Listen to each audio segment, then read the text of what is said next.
Hello design class. In this video I'm going to show you the differences between acrylic gouache and regular gouache. So these are some of the brands that I like to use. Of course you might have other brands unless specified particularly, but basically these two work differently even though they have the same sort of like pigments going on. Okay, so gouache is basically like a water soluble watercolor that is opaque. Okay, so it's you can water it down with water, and a different video shows you how to use gouache as like an opaque color, or you can water it down using watercolor. Okay, so make sure you watch that video if you're interested in that. What was I saying? Right, so the differences between these two is that this is more water-based. So this is completely water-based, as in like if you get some on your piece of clothing or something like that, it'll come off, unless like it could still stain because some of all the pigments are basically different. So it could stain, but it will wash off. Acrylic is like a plastic based substance, so that will not come off. So it's way more permanent. It dries a lot quicker. This one takes a while to dry. So the great part about this is that it's really not very messy because you can just wash your brushes. You can wash whatever you get this on, and it's really easy to clean up just with soap and water. This could get messy. It may not come off unless you're using like some sort of special remover. Make sure you're using your brushes and cleaning them like as soon as possible when you're using like acrylic based stuff, because it dries so fast. I think it dries within like a couple of minutes sometimes. Okay, so I will just show you how some of them work. So whenever you're looking at the back of the label, and this is really different for each brand, so make sure you go to that brand's website and they should have something that teaches you how to use that. And the most important thing that I usually look for is this little square on this one. This is the Winsor and Newton's. This is the water-based one.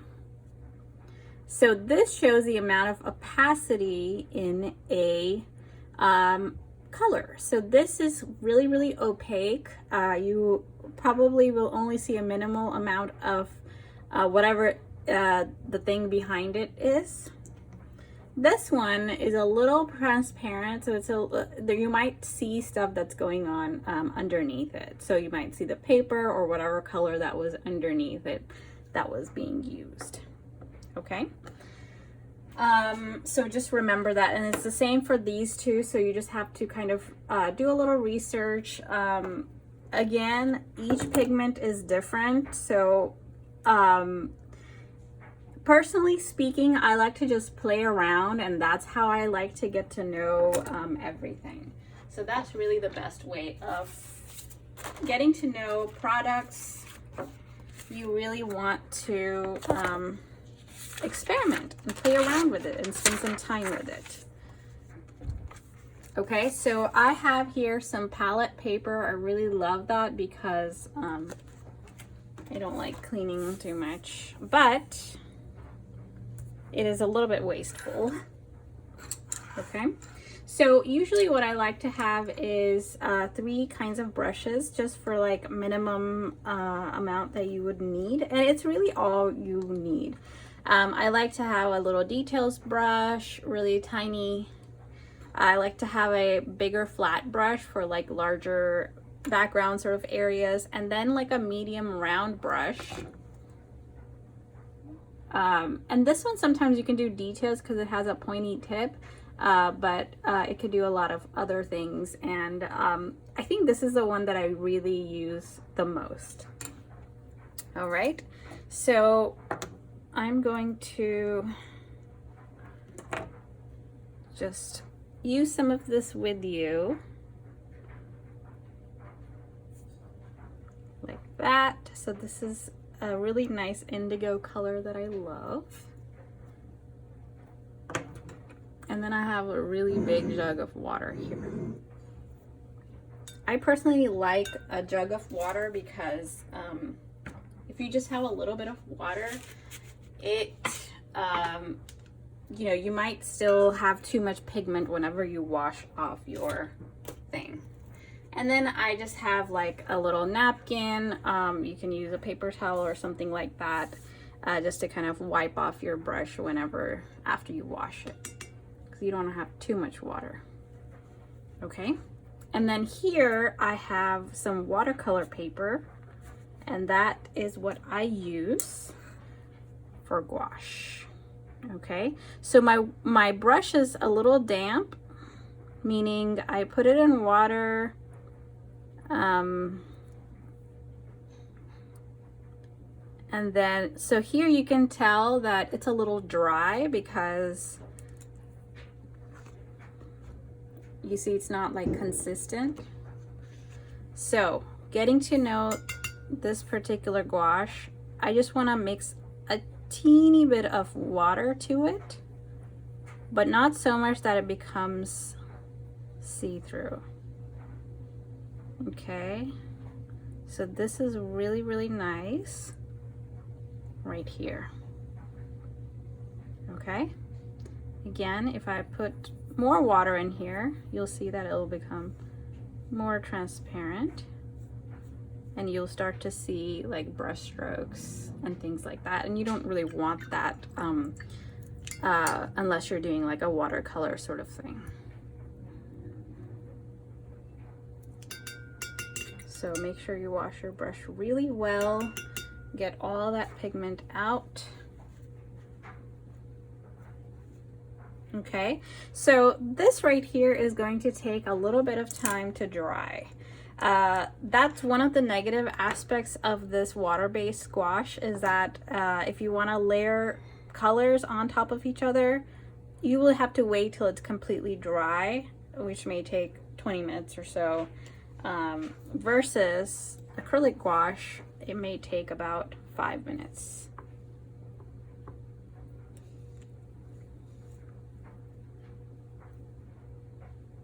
So there's acrylic gouache, but you also notice that a little bit of color from this goes a long way.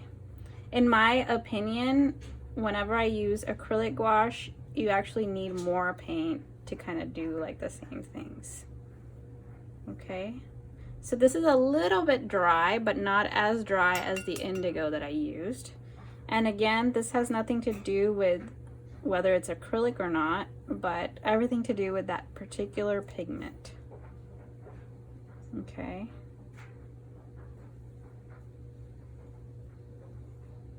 There you go. So this, you can tell, is a little bit more transparent. Let me move this closer. It's a little bit more transparent. So you might need to put a couple of coats if you want to get like a nice opaque color. Okay, so what I'm gonna do is let this dry and then go back over it, and I'll also show you a watercolor version of it real quick. So here's the watercolor version of it.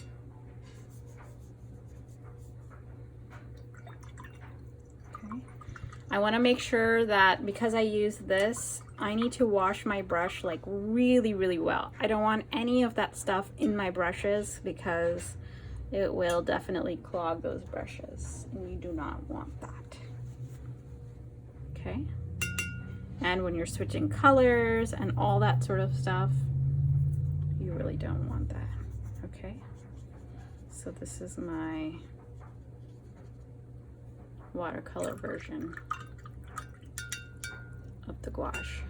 So they look similar, right?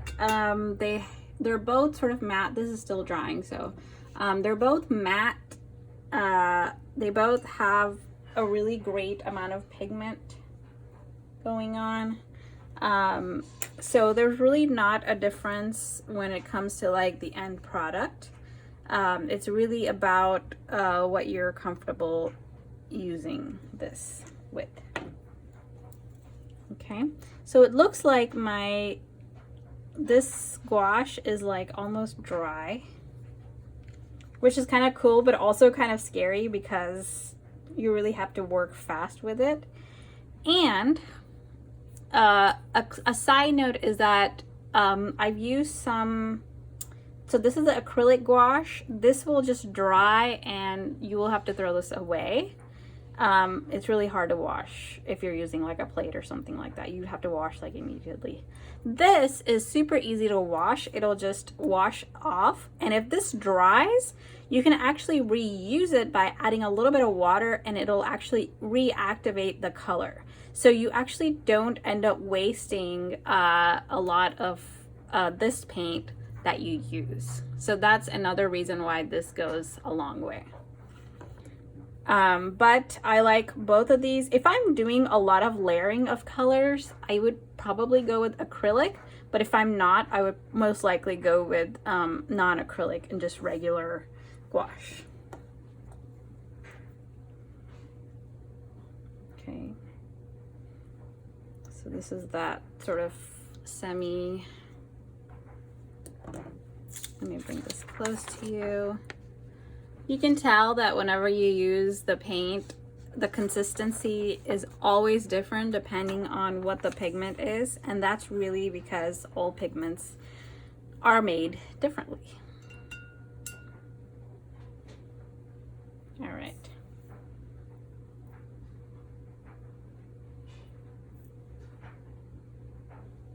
So this, I've put a layer on top, and you can see that the bottom layer is completely dry, and I can just very easily put a layer on top, and whenever this dries, I can go over it twice to make sure it's like completely opaque, and it will not do anything to the whatever's going on the bottom. Okay, this is not the case with this, because if you add too much water, it will reactivate some of the old stuff that might have already dried. So it takes a lot of patience, a little bit more patience to work with this. Okay. And this is probably not a great color to use because it is like kind of, so what I'm gonna do is be really gentle whenever I am doing this. Okay. And it's still, it didn't dry totally completely, and then you can see that some of the blue got mixed in and then got swished. So this is really not, this is not ideal. So what I would have done is like just left this part blank, whatever I like to color lime green, and I would have just used like just the lime green on top of the raw paper. But you can still get away with it because you can let it dry. You can use a hair dry if you want it to dry faster, and apply like a bunch of layers on top of it so that eventually it will look fine. Okay. Yeah, it's really not the best when it comes to layering. So those are kind of the negative aspects of this, but I can just apply the color thoughtfully, you know, next to it and color it that way. Okay, so those are the basic differences between the two types of acrylics. Okay. Hard to wash, easy to wash. Hard to layer, easy to layer. Okay.